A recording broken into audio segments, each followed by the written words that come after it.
Welcome to part 2 of how to clean your gaming PC. This one is the version for people who have a really dirty PC that hasn't been cleaned in years, or if you bought a used gaming PC like the one we have here today. Now this one is extremely badly built, extremely dirty, full of paste, dust, etc. And they even got the wrong dust filter. So step 1 is throw away what's wrong.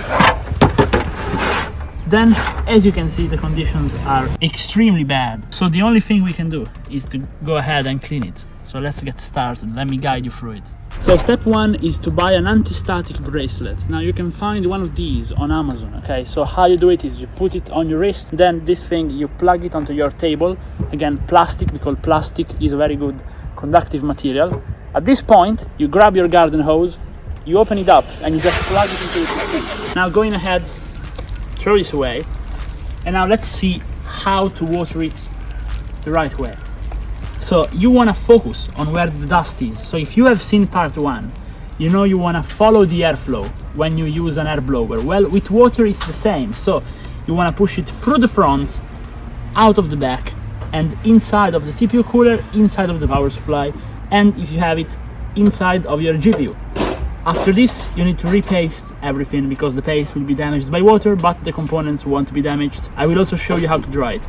So step 1, wash it down.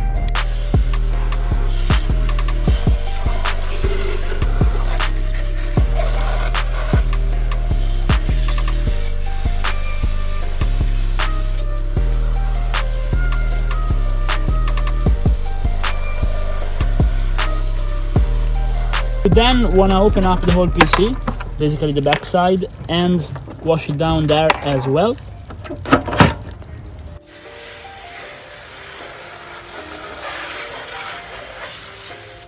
At this point, you want to start removing the components you don't need or you want to clean better. So for example, you want to take out these SATA extensions right here,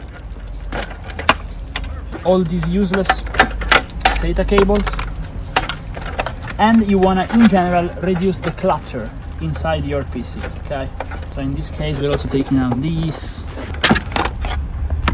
To avoid the PC being damaged, we need to dismount everything, okay? So the SSD, the cooler, the RAM, the motherboard, and then we need to put everything to dry up in the sun, if it's summer or if it's winter, on a heater. So we're gonna just do that and come back.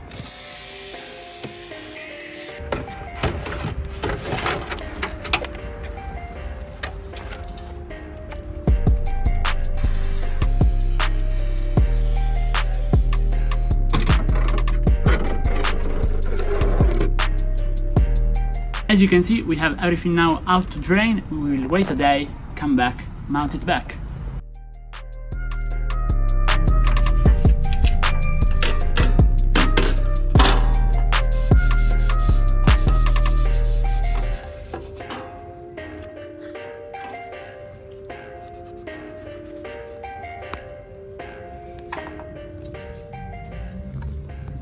So what we've done is let everything dry up outside at first, as you can see by the clip, and then we have brought it inside after 2 days of full drying, and we now went ahead with paper towels and just went over all the most difficult spots.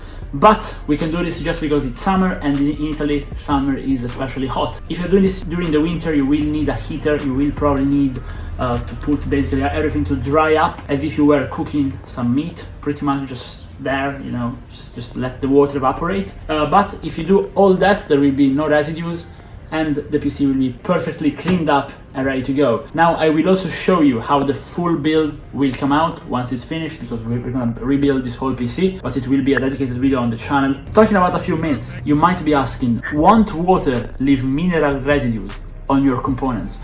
Well, as you know, regular water does have quite a bit of minerals. However, they are not going to be enough to damage the components, but it's always a good idea to use some isopropyl alcohol to clean everything off. Also, rust. Is this going to rust the components? No, if you dry it up quickly.